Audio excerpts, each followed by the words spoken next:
Hello my dear students, कैसे आप सभी। उम्मीद करता हूं कि आप सभी एकदम बहुत बढ़िया होंगे। आपका फिर से स्वागत है हमारी एक और नई वीडियो में। और आज की ये वीडियो होने वाली है क्लास 12th की जियोग्राफी का पेपर है। सेट नंबर 3 है हमारे पास और कोड नंबर है 64 1/3। बेसिकली जम्मू कश्मीर से हमारे पास एक बच्चे ने भेजा है जिसको इसके आंसर चाहिए थे। तो ये वीडियो उन सभी स्टूडेंट्स के लिए हैं जो जम्मू कश्मीर से बिलोंग करते हैं और उनके ये क्वेश्चंस अगर आए हैं तो वो अपने फटाफट से सारे क्वेश्चन चेक कर लें। उससे पहले अगर आप हमारे चैनल पर नए हैं तो चैनल को सब्सक्राइब जरूर कर दीजिएगा, बेल आइकन को प्रेस कर दीजिएगा। और स्पेशली जम्मू कश्मीर के बच्चों के लिए मैं कहना चाहूंगा कि वो इस वीडियो को जितना ज्यादा हो सके अपने दोस्तों में शेयर करें ताकि इस वीडियो के सॉल्यूशन जो है उन्हें फटाफट से मिल सके। चलिए बच्चों, शुरू करते हैं इन क्वेश्चंस के आंसर। जियोग्राफी का पेपर है, बहुत ही इजी पेपर आया था, काफी मजा आया पेपर को देखने में और सॉल्व करने में। तो फटाफट से इसके आंसर सॉल्यूशन पे चले जाते हैं और मैं इसका थोड़ा सा कलर चेंज कर लेता हूं। जहां पर पहला प्रश्न था आपका कि निम्नलिखित में से कौन सा राजस्थान में गुच्छित बस्ती के उद्भव का एक कारण है, सबसे उपयुक्त विकल्प का चयन कीजिए। देखिए, राजस्थान में गुच्छित गुच्छित बस्ती की बात कर रहा है तो गुच्छित बस्ती वहीं पर होगी जहां पर जल स्रोत उपलब्ध होंगे। तो जल स्रोत का अधिकतम उपयोग करने के लिए ऑप्शन नंबर सी इसका क्या हो जाएगा, राइट आंसर हो जाएगा। अगले प्रश्न की बात करें तो अगले प्रश्न में कह रहा है कि कथन का ध्यानपूर्वक अध्ययन कीजिए और सही विकल्प का चयन कीजिए। जहां कथन दे रखा है कि भारत में स्वतंत्रता प्राप्ति के पश्चात महानगरों के चारों ओर कुछ पुराने नगर अनुषंगी नगरों के रूप में विकसित हुए हैं। अनुषंगी नगर उन्हें कहते हैं जो किसी राज्य के आसपास या किसी शहर के आसपास जो बसते हैं, जैसे दिल्ली एनसीआर। हम बात करते हैं दिल्ली की तो दिल्ली के आसपास जो जो इलाके हैं वो सारे दिल्ली एनसीआर में काउंट किए जाते हैं। और इसमें उदाहरण भी दे रखा है कि दिल्ली इस प्रकार के महानगरों का सबसे अच्छा उदाहरण है। तो इसका right answer option number C ही हो जाएगा। कथन नंबर फर्स्ट और कथन नंबर सेकंड दोनों ही सही है और कथन सेकंड जो है कथन फर्स्ट का एक सही उदाहरण है। अगले प्रश्न पे चलते हैं, तीसरे प्रश्न पे। तो तीसरा प्रश्न जो है हमारा वो कह रहा है कि राष्ट्रीय जलमार्ग नंबर 1 के विस्तार से संबंधित सही विकल्प का चयन कीजिए। तो राष्ट्रीय जलमार्ग नंबर 1 जो है वो है आपका कौन सा, इलाहाबाद प्रयागराज हल्दिया। ये जो है इलाहाबाद से हल्दिया के लिए तरफ जाता है, इसे ही राष्ट्रीय जलमार्ग संख्या 1 कहते हैं। तो ये इसका right answer option number A हो जाएगा। चौथे प्रश्न की बात करें तो कौन सा नमामि गंगे कार्यक्रम का उद्देश्य नहीं है। नमामि गंगे कार्यक्रम का उद्देश्य कौन सा नहीं है।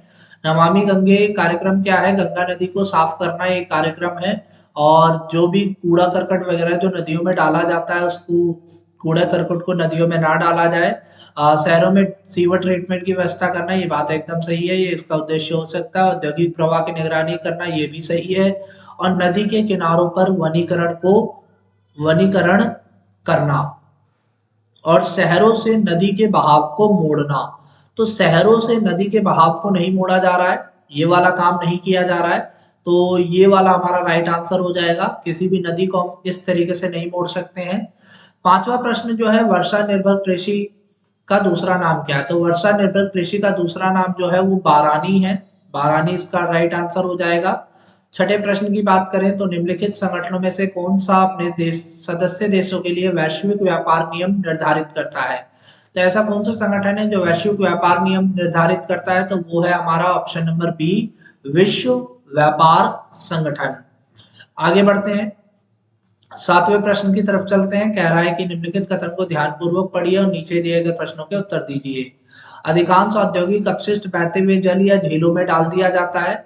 निम्नलिखित में से कौन सा उद्योग है, उद्योगों का कौन सा वर्ग है जो जल प्रदूषण का प्रमुख स्रोत है।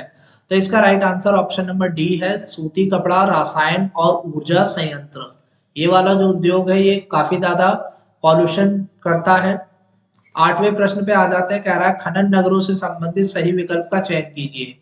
तो खनन नगर, अगर कांडला वगैरह की बात करें तो ये पोर्ट है, ठीक है। मुंबई खनन नगर नहीं हो सकता।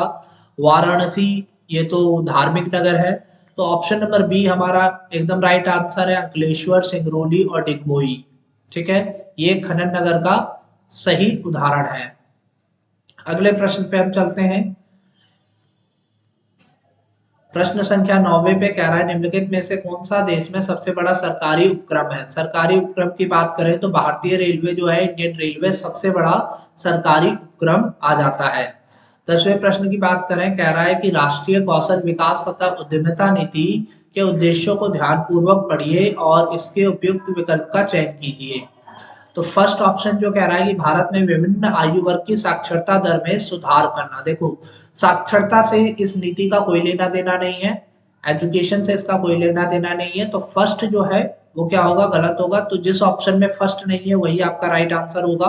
ऑप्शन नंबर बी जो है उसमें फर्स्ट नहीं है, तो ये आपका एकदम राइट आंसर हो जाएगा।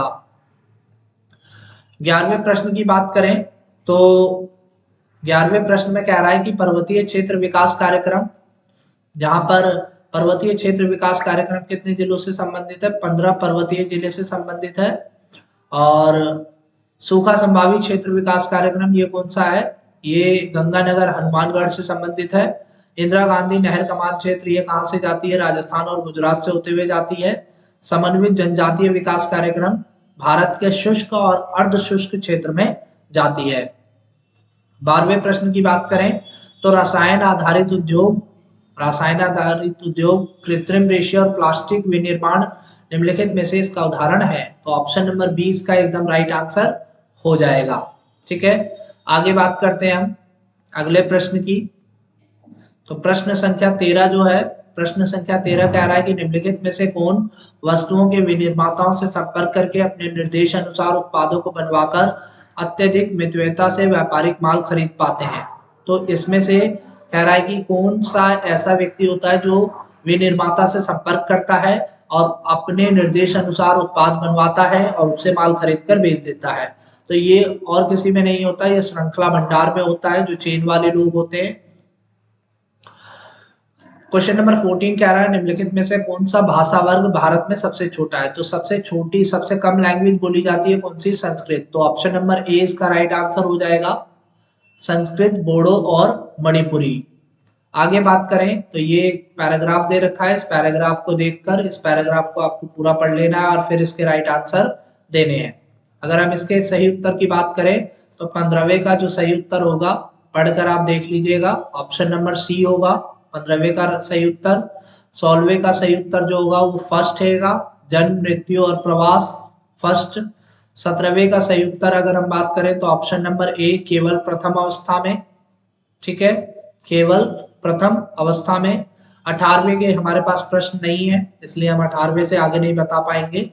आई होप आपको ये पूरी वीडियो अच्छी लगी हो। चैनल पे नए हैं तो चैनल को सब्सक्राइब जरूर कीजिएगा।